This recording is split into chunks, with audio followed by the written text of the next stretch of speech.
Connector लगा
Okay, while the slide, uh,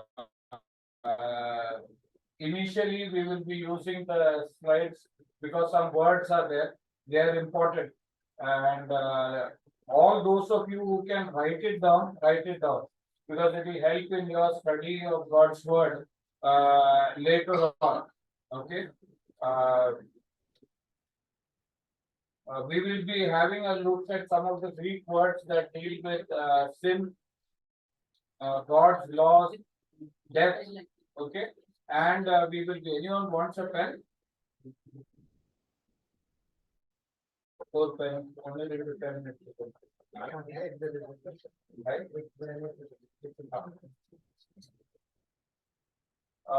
Some of these words will help you to understand because whenever a translation is made in the Bible, एक भाषा से दूसरा भाषा में भाषांतर करता है तो इनका तो देयर आर सम वीकनेसेस, कुछ कमजोरियां रहता है जिसके कारण एकदम परफेक्ट ट्रांसलेशन नहीं होता है. ओके, कमजोर शब्दों का कमजोर ताकत, whatever you may say, no, it becomes less powerful than what it was. Okay, so some of these words we will have to look at. Okay, initially we will look at the words, then when we look at the passage we will look at those words and their meaning. Okay, before that maybe we will read Romans chapter 5 verses 12 verse 12 to 21. Romans chapter 5 verse 12 to 21. Okay, we will read one verse each. Okay, we'll start with Ashwin, we will go around. Once we reach the end of the passage, we can stop. Okay, Romans chapter 5, verse 12 onwards. So Ashwin will read 12, Victoria will read 13, and so on. Therefore, as by one man sin entered into the world, and death by sin, and so death passed upon all men, for that all have sinned. For until the law, sin was in the world, but sin is not included when there is no law. Designed Adam to Moses, even over those sinning was not like that, and this not who was there type of the one who was the free gift is not like the trespass. For if many died through one man's trespass, much more have the grace of God and the free gift by the grace of that one. and the guilt is not like that which came to the one who sinned. For the judgment which came from one offense results in indemnity, but the free gift which came from many offense results in salvation. For if by the trespass of one man death reigned through that one man, how much more did those who receive God's abundant provision of grace and the gift of righteousness reign in life through the one man Jesus Christ. Tema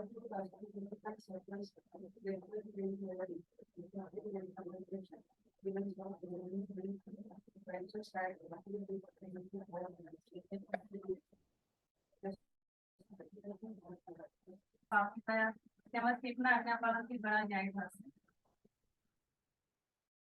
moreover, the law encouraged that the offense might apply, but the sin about it is abounded much more. Even so, grace might given through righteousness to eternal life through Jesus Christ. Okay. So if we want to understand what the Bible tells about salvation, it is the most important topic for each one of us. Okay. And if we need to understand it, then one of the best books to read would be the book of Romans, which Paul has written, so that we get a very clear understanding of what salvation is, how people are saved, who are lost. You know, we use many words like that. No, lost का मतलब क्या है? Okay. Then saved का मतलब क्या है? Then who will be saved? Who will not be saved? Okay. What happens to children when they die? What happens to tribals in remote areas who have never heard the gospel? What will happen to them? Okay. Then how can Jesus' death on the cross be useful for me? Someone 2000 years ago dying, you know, how can that be of use to me, to Rakesh, to Brother P.T. Varghese, or to Relina, or to anyone else?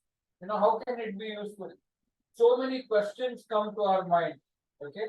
And it is only natural that we should have answers for all these things. Because if we don't have clarity, then we cannot move ahead in our spiritual life. This is the starting point. Okay. So first we look at some of the words that are used in the Bible. Okay. Words that are used for sin. There are three words: hamartia, paraptoma, and anomia. Okay. These are three Greek words. The reason I'm telling you must understand. Okay. All three are not same. Otherwise the writers would have used the same. Okay. Hamartia is usually translated in the NIV as sin. The word sin, wherever you find in the Bible, okay, in the NIV, the original Greek word will be hamartia. Okay. I will be keeping on asking so that you remember these words. So, मेरे साथ repeat करने के लिए सीखो तो समझ में आएगा. Hamartia.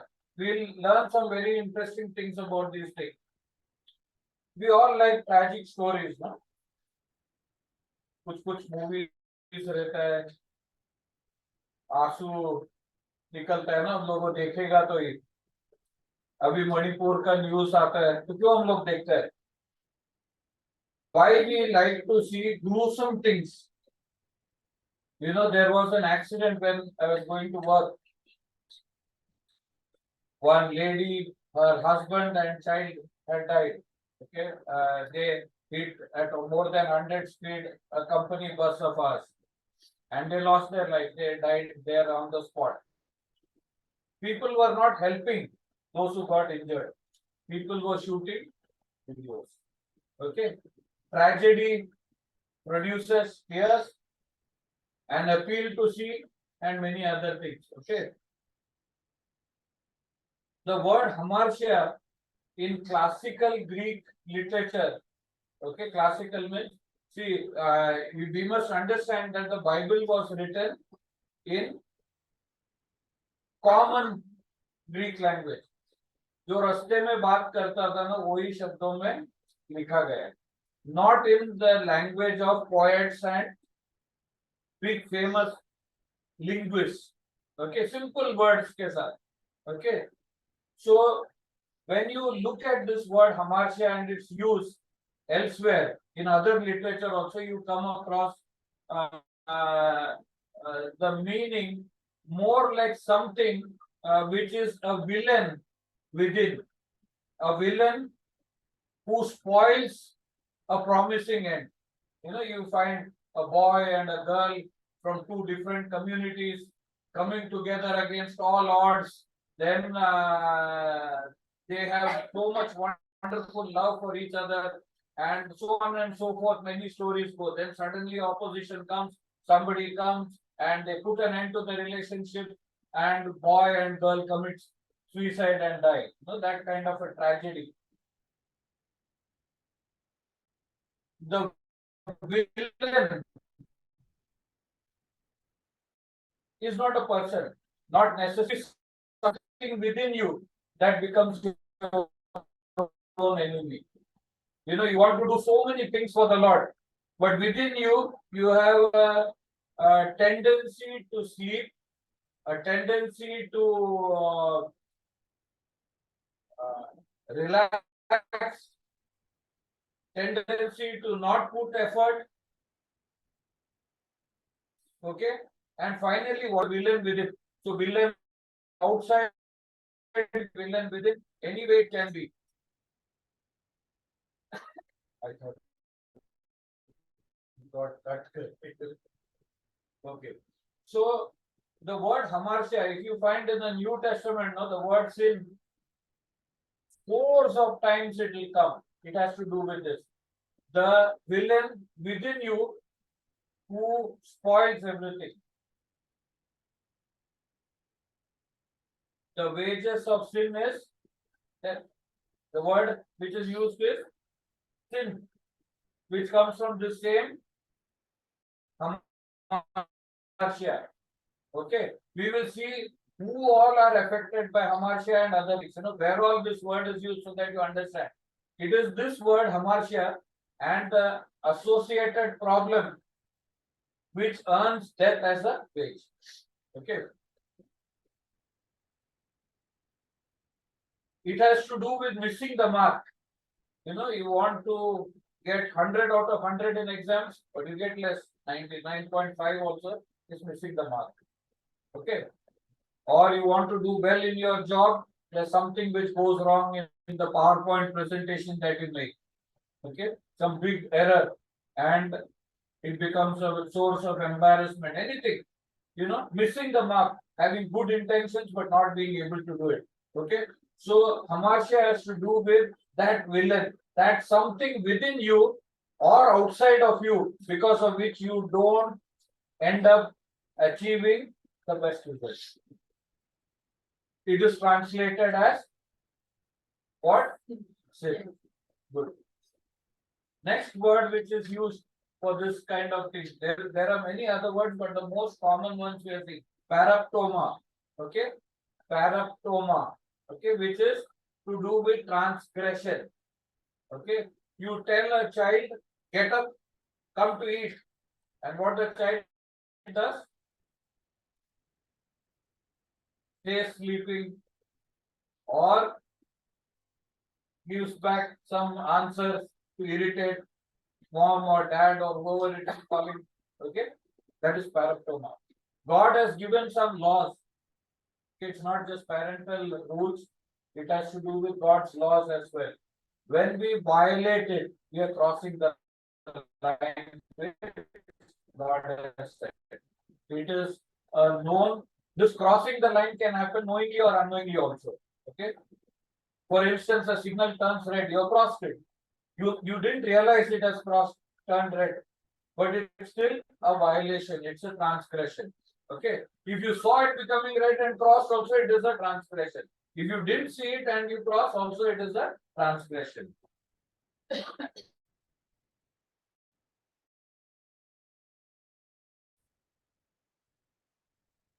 Anomia. Okay. In the Bible, it is often translated as iniquity. Okay. This is the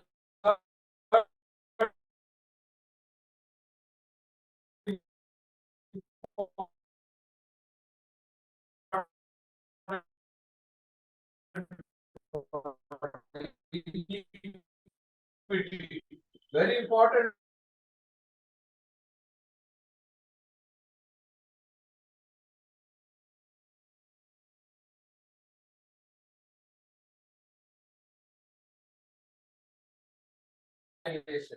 Knowing but scheming and doing things. Okay, that is anomia. It is also translated as lawlessness in the New Testament. Okay, in the NI especially, you will find the word lawlessness. The original word there would be anomia. Okay, which means a person intentionally, knowingly, in a planned way he violates. Okay, we will see examples of that later on. So we have seen sin, three words. Now death, we will see three words which are used in the Bible: necros, thanatos, and apothnesto. Okay. In the English Bible, you may find the word death for most of these things. Okay. So we will go to the meanings.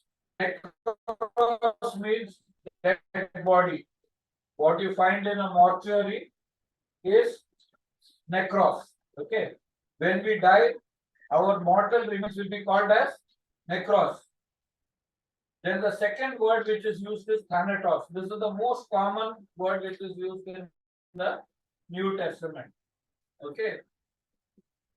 It is often translated as death. Okay.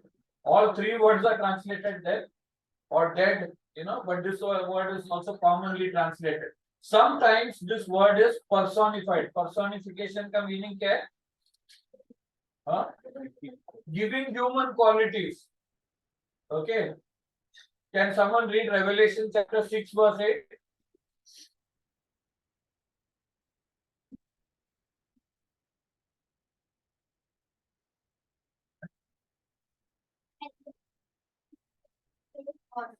And the rider's name was death, and Hades followed him.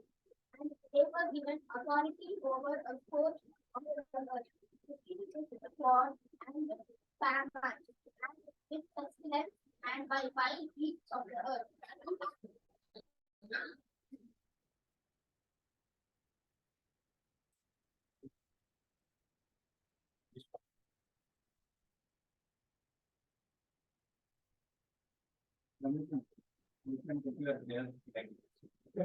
Yeah, you can come little in front, only one or two more slides, but if you are taking down notes, then you will read it till that time.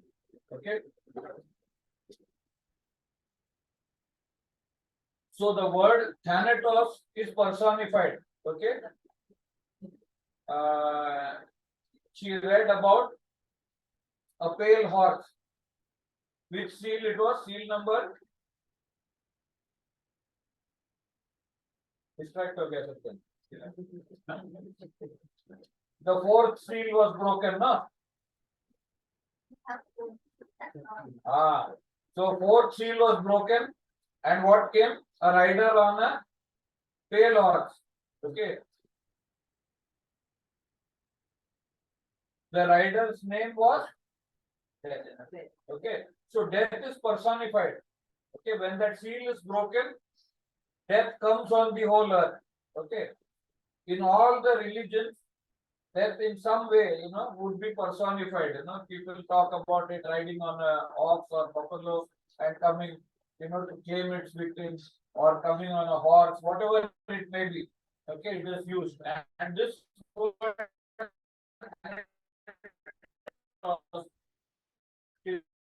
is offered. Okay, if you see Revelation 20 verse 14, also the same word is used again. Okay, third word which is for third word, okay, apothnesto. Very important. Even this word is translated as death, but this word carries with it a meaning that is different from the other two. It's not a dead body. It's not talking about death in general terms or personified form. It is talking about divine closure. Okay. A spiritual death, so to say. The state of life ends, and there is something which starts beyond that. Okay, it is called as apothnesto. Okay, it has to do with divine closure. As far as God is concerned, it is the end of the matter in that area. Okay. Law and commandment. Okay. Two words are most commonly used: nomos and entoles. Okay.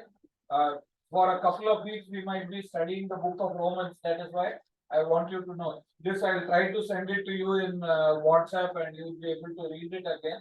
Okay? The word entoles has to do with commandment. You have 10 commandments, no? So 10 entoles it will be. Okay, it is written in Hebrew, but the Septuagint will have that word. Nomos has to do with the word law. So wherever in the New Testament the word law is used, it has to do with not specific commands. Thou shalt not kill, thou shalt not, those are commandments. Okay, but it has to do with the entire body of what God considers right and wrong. Okay, the first 5 books of the Bible, Genesis to Deuteronomy, are considered as the law by the Jews. Okay, because many things were given in those 5 books, and together they are considered as the law. It includes the whole, okay, the whole thing. Okay, statutes, that is ritualistic rules, how to cleanse, purify leprosy ke baad mein, when you contact a dead person, what to do. There are ritualistic rules. Those are called as statutes. Okay.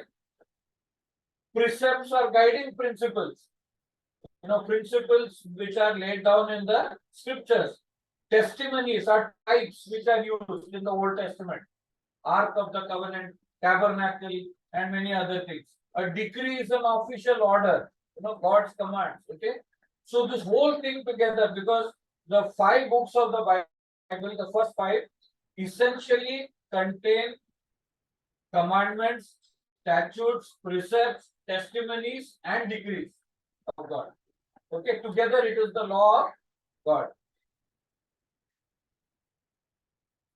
Psalm 19, 7 to 8, you will get a glimpse of everything. The law of the Lord is perfect, refreshing the soul. Statutes of the Lord are trustworthy, making wise the simple. You follow God's cleansing laws or rules, then you can keep yourself away from harm. You know, we studied that when the COVID hit us, isn't it? The first message that I preached was based on the book of Leviticus and the cleansing, the segregation, the quarantine laws which God had given, okay, to the Jews at that time. Those are statutes, okay. The statutes of the Lord are trustworthy, making wise the simple. So you don't need to know much. You know, you may not be scientifically oriented, you may not have great education,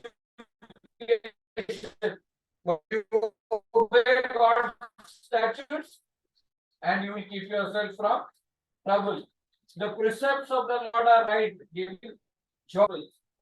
Fear of the Lord is pure and pure forever. The decrees of the Lord are for passage without understanding. For us, everything is same. It is not same. Then David would not have used so many words to utter it. Okay. When we ask the question, so Paul asked those questions here many times. Is Jew at an advantage? Is he at any advantage over the? Read this verse, Romans chapter 2, verse 15. Anyone who finds it can read it, but read it loudly because you need to get picked up on the Romans 2, verse 15. They show that the requirements of the law are written on their hearts, their confessors also bearing witness, and their thoughts sometimes alleviating them, and at other times even defending them. Just switch on.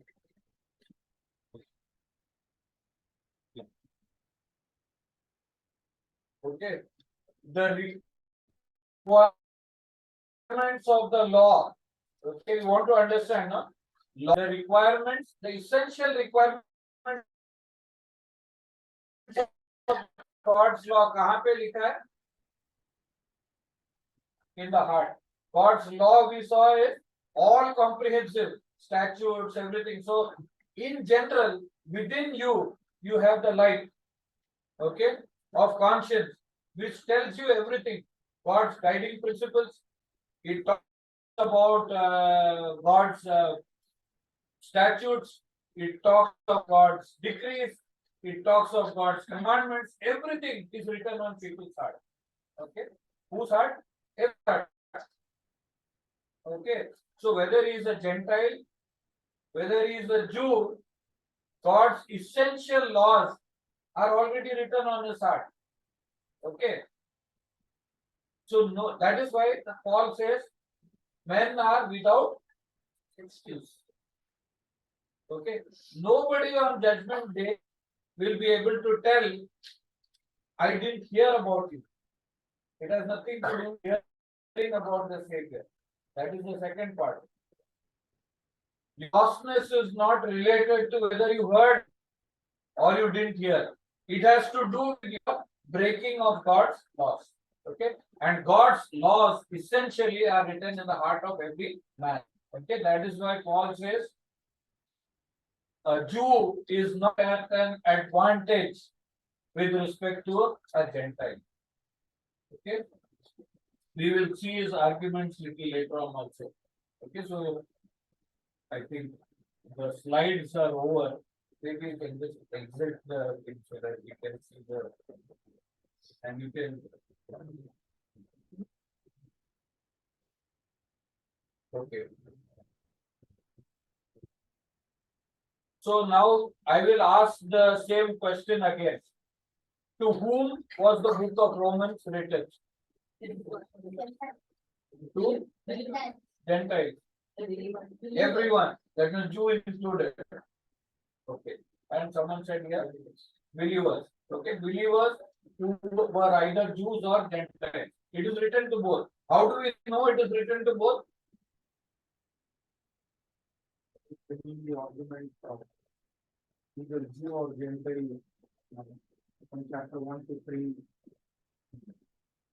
He starts with the arguments, okay? But you can also see chapter 16. What is there in chapter 16? A big list of people. Big list of people. Two.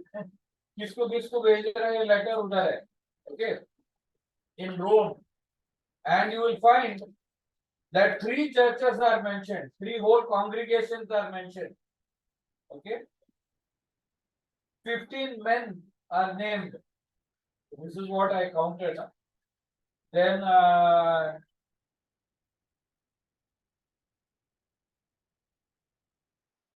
I think 11, 9 women are mentioned. 2 I couldn't place whether they are male or female because the names are very difficult to make out. Okay.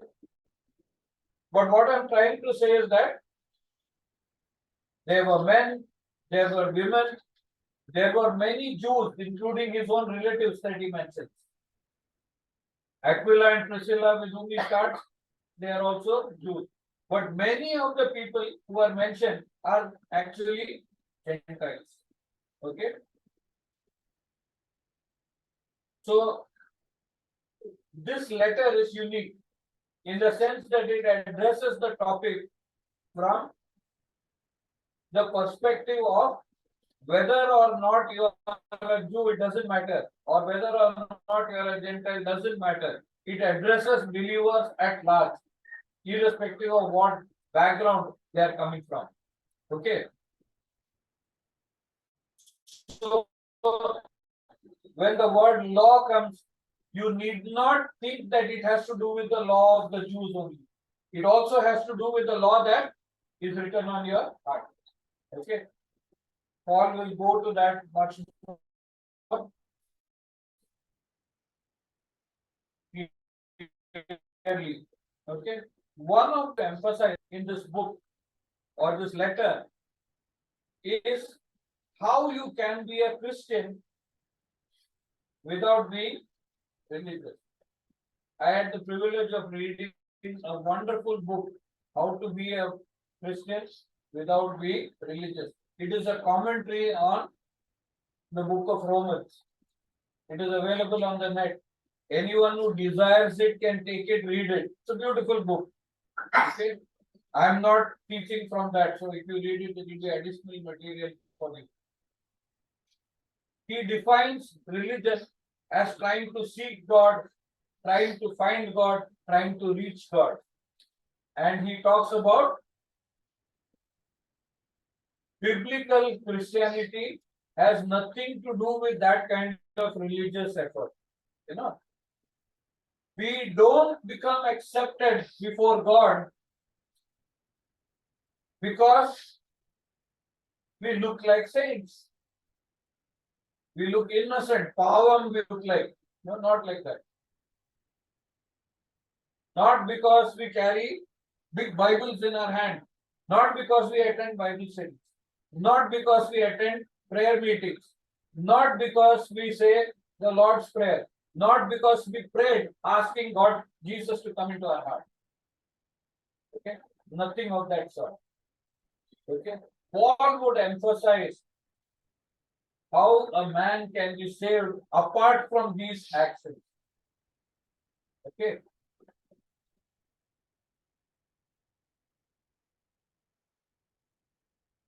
Verse 26 of chapter 16. Someone read it. But has now been disclosed, and through the prophetic writings has been made known to all nations according to the command of the eternal God, to bring about the obedience of faith. To bring about. Okay. So Christianity has to do with obedience. It has to do with trusting God. Faith has to do with trusting. All of you sat in the chairs that we had put out. Isn't it? Did you bring something to test it? कितना load ले सकते? A lot of engineers are there in our midst. Load bearing capacity सब study नहीं किया ना. लेकिन विश्वास करके बैठ गया. Okay, that is trust. So trusting God and an obedience that comes as a result of that trusting God is what this message is all about. Okay.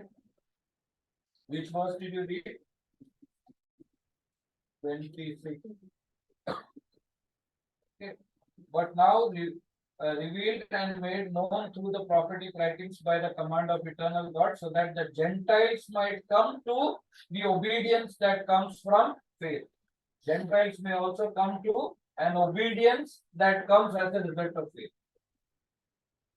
Not an artificial obedience, where legalistically you follow certain rules. You get it? We can always be like the Pharisees, isn't it? They were much better than us. You know, we look down on the Pharisees. They were much better than us. Okay? But their heart was far away. Because their obedience had nothing to do with trusting God. Their obedience was to trust themselves to do better. Okay? So outwardly they were able to obey many of the laws, precepts, statutes, commands, of God. But inwardly there was not an obedience. Okay? So obedience that comes from faith is what is very important.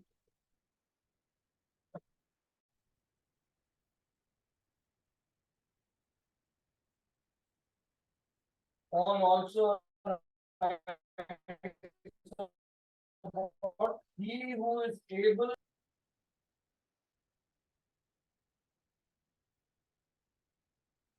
verse 25. Now to him who is able to, it's like the benediction which is given there at the end of the letter. To him.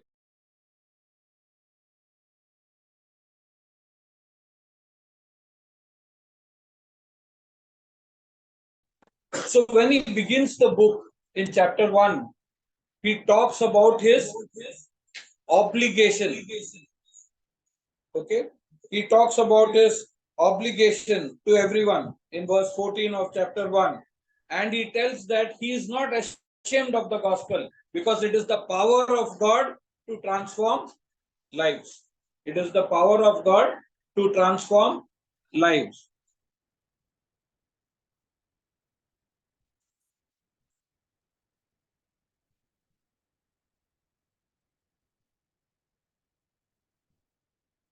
Okay.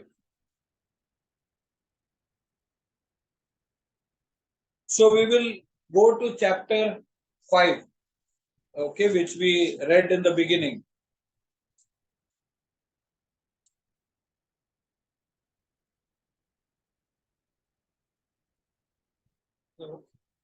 Verse 12 onwards.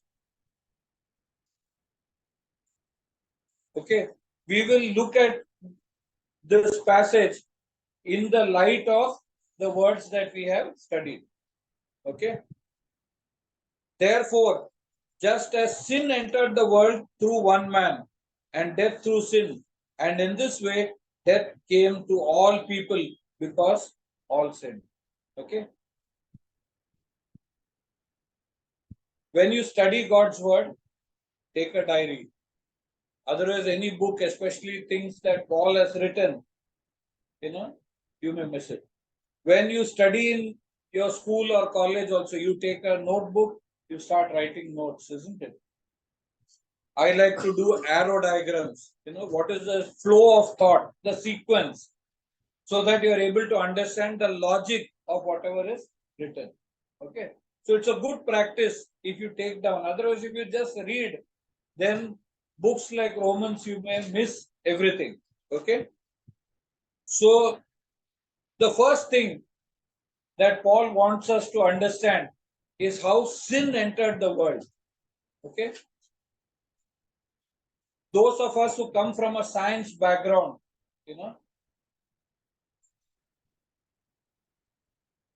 would already be knowing many of the Greek words.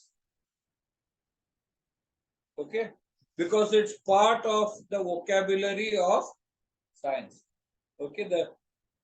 The Englishmen got it from the Greeks. The Greek culture predominated. So many of the words, including the word symmetry, it comes from the Greek word koimetrion. Okay. So symmetry, it's all derived from words from Greek. Okay. So many similarities you will find. So you can understand. Sin entered the world. Okay. The entry of sin is talked about. Sin was not created, but it entered. There was a starting point when it came into the world. The word used is cosmos, okay, which refers to as the world that we know. Okay. The word sin, again, what word will be used? Loudly. Huh? Hamartia. Okay. In my Bible, you will find H capital written wherever this word hamartia comes. Okay. P wherever paraptoma comes. Okay. So you can use your own symbols within the Bible to help you understand. एक बार मेहनत करना पड़ेगा. The interlinear Bible, Greek, English Bibles are available on the net online, free of cost. So you take a small passage, when you study it, you look at the Greek words and then you will understand it more clearly. Okay. He talks about entry of sin. Not just the entry of sin, he also talks about the entry of death. Sin brought death along. The rider on the fourth horse, his name was Thanatos, that is death, and riding behind him was Hades. Coming behind him was Hades, the abode of the dead, the place where all the dead go. That was coming behind him. That means death was imminent for the people who are living on the earth, who will be living on the earth when the fourth seal is broken. Okay. So sin, entry of sin and entry of death, they are connected. Okay. God had told Adam, the day you eat of the fruit, you will die. Was the law given to Adam? Not the whole law, no? But one commandment was given. He was told not to eat. Okay. For him, it was the commandment, it was the law, because nothing else was there. God's expectation was just that. Okay.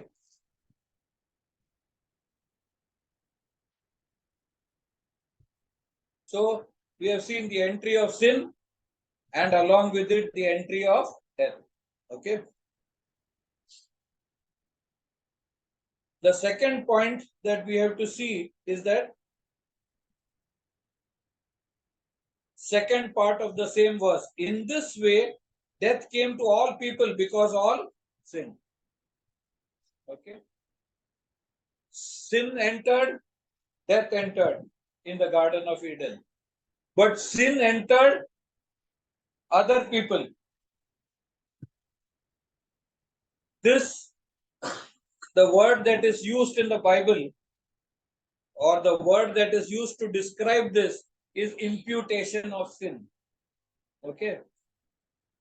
We struggle with understanding how Jesus' death can become applicable to us, isn't it? We struggle. I have questioned many times, especially in my early days, even after I got saved, this was always the worry that would come. How can death of someone 2000 years ago pay the price for my sins? Okay. But Paul wants us to see how sin got transmitted. Okay. And he gives strong reasons for that. He gives very strong reasons for that. Adam sinned. He had a law. He had a commandment which was given. He broke it. He sinned. Death followed him. But death followed after that as well. Okay. Sin entered the world. Hamartia entered the world. Okay. We saw Hamartia as the villain within you, who has the potential to destroy you. You must understand. Not always you will sin, but the potential to sin will always be there and it will always be harmful. Okay.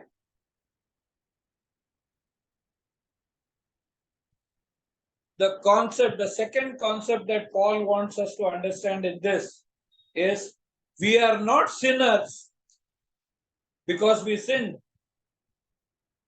but we sin because we are sinners. Sin entered the world, so we are sinning. Adam sinned and sin entered.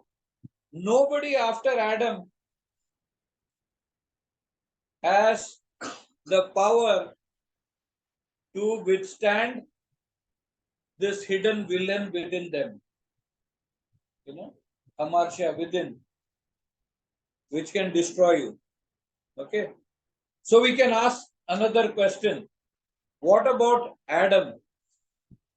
Was he also having the same kind of weakness? It's a question.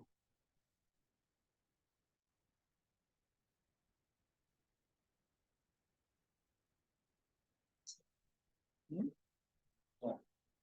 He did not have Amartia. The villain within was not there for Adam. We must realize that. That is what Paul is teaching. Ever since Adam and Eve sinned, the villain within was there for everyone. For Cain, for Abel, for generations, till us and till the last man on earth. Everyone will have that villain within. But Adam did not have. Okay. He did not have the tendency to sin. He sinned by choice. Okay.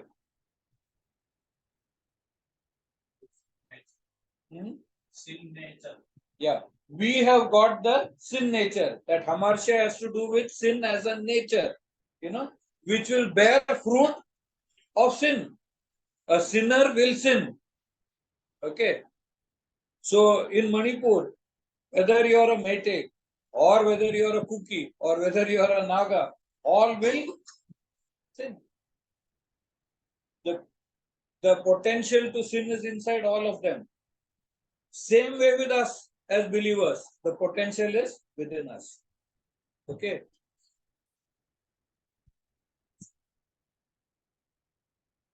His disobedience had to do with active decision that he took. Okay. When Satan tempted Eve, the Bible says Adam was standing there with her. Okay. Read the passage very carefully. Today's not the topic, so we will not look at it. Okay. He transgressed a command of God. He crossed the line. Yeah. Yeah. We will see in the end. Okay, we will turn to that passage, otherwise we will get sidetracked.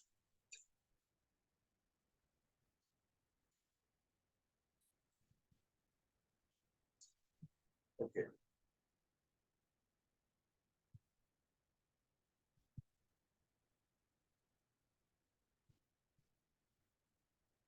So what does this passage also tell us?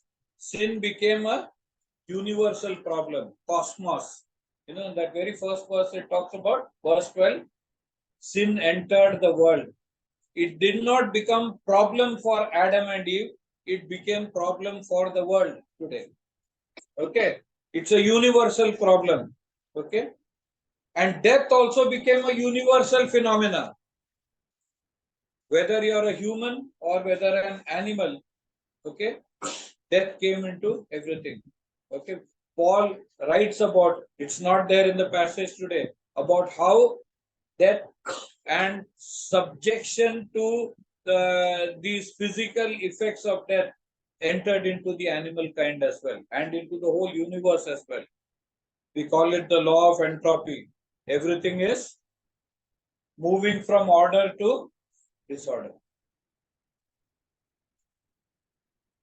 No society is free from sin. Churches are not free from sin. Wherever a human being is there, you will have sin. You will have jealousy, you will have hatred, you will have playing of politics, सब कुछ रहेगा to different degrees, but it will be there. Okay.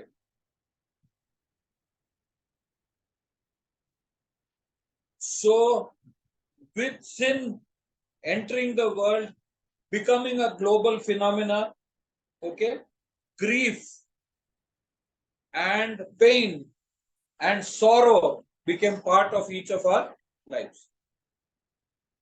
Okay. Now we go to the next persons to inhabit the earth. Who are they? After Adam and Eve? Cain and Abel. Okay. Now look at it. What law Satan broke? Cain broke when he killed Abel. But he was not given the law. The law came later on. He had not heard about it.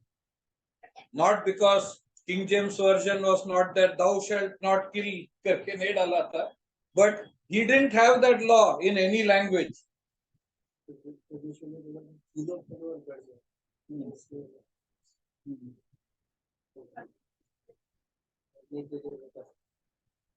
और भी बढ़ेगा ना, और भी he produced so many other children. एक गया तो क्या होएगा?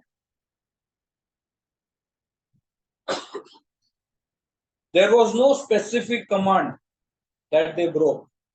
You understand? Which verse tells about that? Verse 13. To be sure, sin was in the world before the law. Okay. Before the law was given, sin was in the world. It started in the garden. Okay.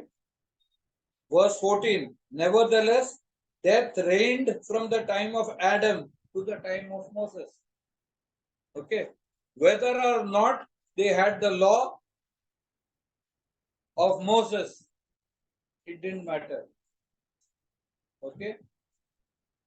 Sin was in the world. It was evident. God had to even, remember, one flood.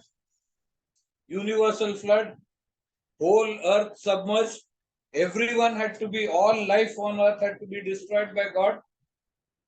Okay, all that had taken place, okay, before the law was given. But there was another law. What law was there? The conscience. It was already there and written on everyone's heart. The essential requirements of what God wanted was already written. Okay. So when you think about it, if a question comes, what will happen to a tribal if he dies without hearing the gospel? What is your answer? Yeah, the sentence is already there. He knows. Okay. What about an infant when he dies? I'm asking drastic questions just to challenge your thought. The wages of not paraptoma, the wages of hamartia is death. That sinful nature within you, okay, will earn as a pagar, whether you are an infant or whether you are old. Doesn't matter. Okay. It will be hard for us to understand, but you need to understand that as well. Okay. Psalm 51:5. You know what that verse is? Verse 5 and 6. Behold, I was shapen in iniquity, and in sin did my mother conceive me. Behold, thou desirest truth in the inward parts, and in the inner part thou shalt make me to know wisdom. Okay. Sinful from, someone who has NIV can read it. Sometimes, the meaning gets lost when we read in the King James Version. Nothing bad about it, but it's not the language of English that we speak today. Behold, Okay. Huh? Behold, I was brought forth in iniquity. You are reading from NIV? Okay. Behold, I was brought forth in iniquity. Then read. And in sin my mother conceived me. Yeah, and in sin my mother conceived me. When sin entered you? At conception. Okay, at conception. And death as a wage is there from that time. So whether it is an infant or whether it is an old man, okay, or whether it is a tribal, salvation will always be by grace. Whether you are born in the Garden of Eden or born outside, before the law, after law, before the flood, after the flood, before Christ, after Christ, in the tribulation, after the tribulation, salvation can only be by grace alone. Okay?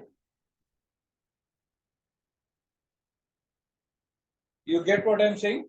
It's a universal problem. We need to understand it. Okay? And there are no favorites in that sense. We are all equally in a mess.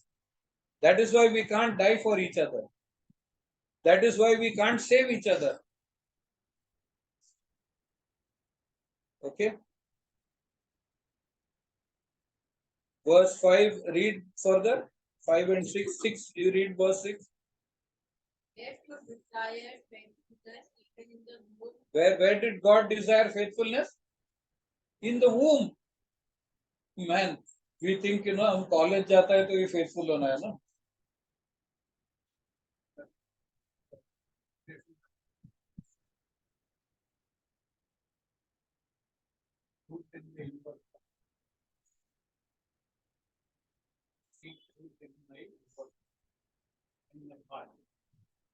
So how will you see when you are an infant conceived?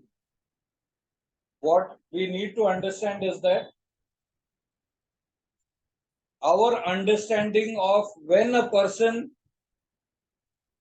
is lost or when a person can be saved is not how God is viewing it.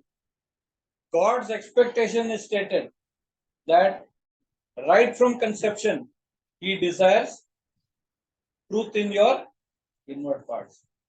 But you were conceived with sin, in the sense it's not the Catholic way of looking at sin. It was not the sexual act which was sin. Okay? But sin was inherently your nature from the time of conception. Sinners have produced sinners. Okay? But the blanket thing that we need to remember is that all have sinned. The all has no exceptions. We would like to put exceptions to it, but there are no exceptions to it. Only by grace, only by the act of God can people be saved. Only Christ. That also. Only one way for salvation. Okay. From conception, you must not have the sins of the Christ. Yeah.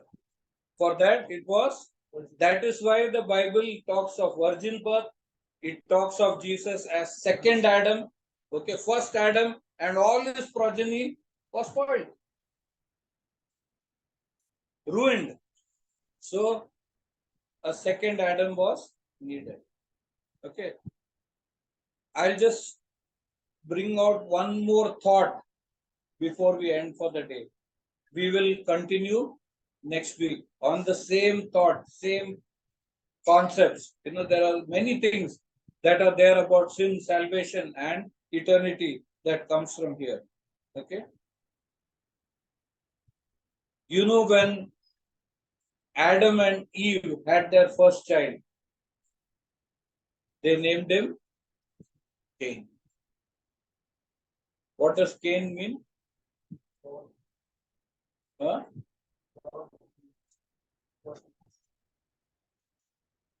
What does Cain mean?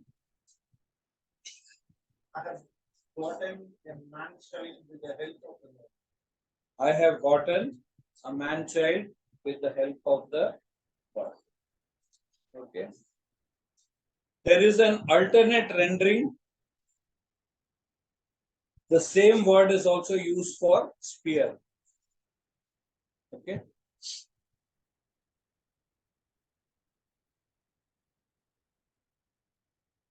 When all parents, it's a joy when their first child, second child, third child, whatever number of children, are conceived. It's such a big joy. Even seeing the movement, feeling the movement of the child within the womb is something that is cherished. Nobody will forget those days, isn't it? Every parent would have enjoyed it. But there was no one to guide Eve, isn't it? She had no mother to tell her what a pregnancy would be like, how it feels during that time, what she should do at the time of childbirth. Okay.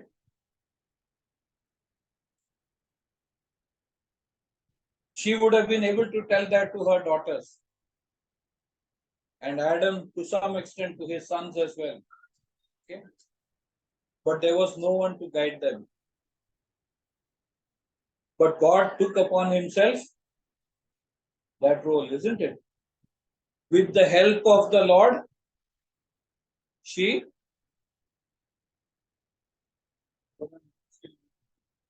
with the help of the Lord. Okay. So God helped. Okay.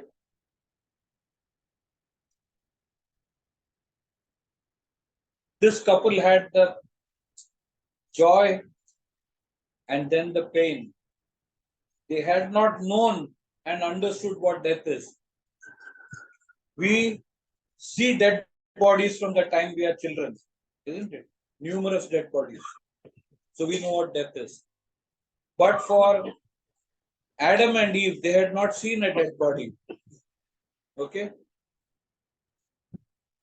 The pain of seeing their own son lying limp, lifeless on the ground would have been a terrible sight. What to do with the dead body?